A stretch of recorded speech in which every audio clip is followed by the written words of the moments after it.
Sometimes in life, it can seem like we get an arch nemesis. Someone who, no matter what we say or do, we simply just can't work with. It's usually a situation where they frustrate us so much that we just want to calmly take them by the shoulders and just shake some common sense into them. Unless you're like me. Usually this scenario happens when that other person, that arch nemesis, is different from us. They think differently, they act differently, even in a way that conflicts with us. And you guys experience this time and time again. You compete against people who literally do the same thing as you, but in a completely different way, and in a way that they say is the better way. Today I want to look at how we engage with these arch nemeses. A favorite musician of mine by the name of Ricky Minor had a unique way of understanding these people. He wrote a book called There's No Traffic on the Extra Mile, and in it he says that every single one of us has a different rhythm, a groove that we live life to. And I promise this is the only time I'm going to be dancing in this speech, but the important thing is that no matter how hard others may try, we cannot change this rhythm by force. So as I said, I'm looking at how to deal with the arch nemesis, and using this idea, I'm going to look at three things. First, the individual rhythms that we all have. Second, what happens when these rhythms start to interact, conflict with others. And finally, some things that we can do to try and make harmonious music together. So without further ado, allow me to present my three-part ode to dealing with your arch nemesis. Part one, the beat. You've probably heard the saying, that guy walks to the beat of his own drum, meaning he does things a little bit differently than the rest of us. This is kind of misleading. If you think about all the different ideas, experiences, values, beliefs that we all have, you can rightly say that we all have our own beats, our own ways of thinking and experiencing this world. Sometimes this beat can change. Think about what your rhythm is like. What does it sound like? What does it feel like? I like to think mine is fairly steady, probably boring at times, with a little hiccup every now and then. This beat, whether naturally or by our own design, can change. It can slow down. It can speed up. It can get to the point where it feels like it's getting so fast that it gets out of control and I just have to do something to try and hit the reset button. But what happens when my rhythm starts to interact with someone else's? Part two of my ode, polyrhythms.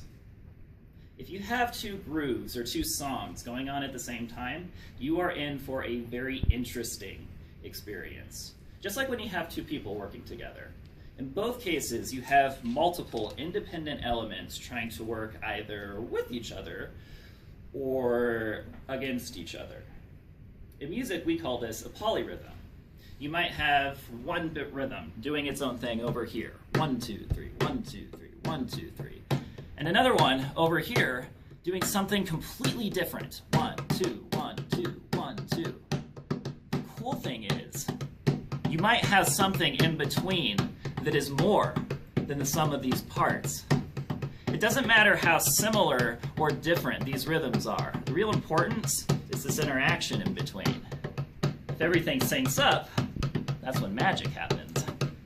But more likely, things start to conflict. Things start to get a little haywire, and one rhythm might even try to overtake the other until chaos ensues. And when this happens, especially in real life, that's when we try to change something, most often the other person. We might try to say, why don't you try doing things my way?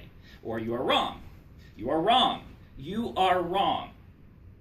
Or if this is forensics, that's you are wrong for these three reasons. But let's be honest with ourselves. How often is this tactic effective for us? How can we create harmony by saying you are wrong? You are wrong. If you're like me, it usually just ends up with more chaos, more conflict. So if I can't change the other person, what can I do? Or am I just kind of in a hopeless endeavor? The final part of my ode, the power of choice. If I can't change the other person's rhythm, I'm kind of likely to just try to retreat, throw up my hands and say, I give up. And the secret to life is, this can actually be effective. If you remove yourself from the situation, sometimes it can avoid a lot of unnecessary bloodshed. But this isn't always an option to us. So if we can't take the music off the table, we might just suffer through the noise, try to get through the frustration, or we can try to change something else. And let me tell you, the easiest thing to change is yourself. But the question is, can I change it without caving in, giving up something that is fundamentally defining who I am? I like to think that I can, and that's just because of simple observation. We change how we think, how we act on a daily basis with friends, loved ones, people that we respect, sometimes even strangers. If I go up to someone and say, how are you feeling today? I'm trying to understand his perspective. I might alter my behavior.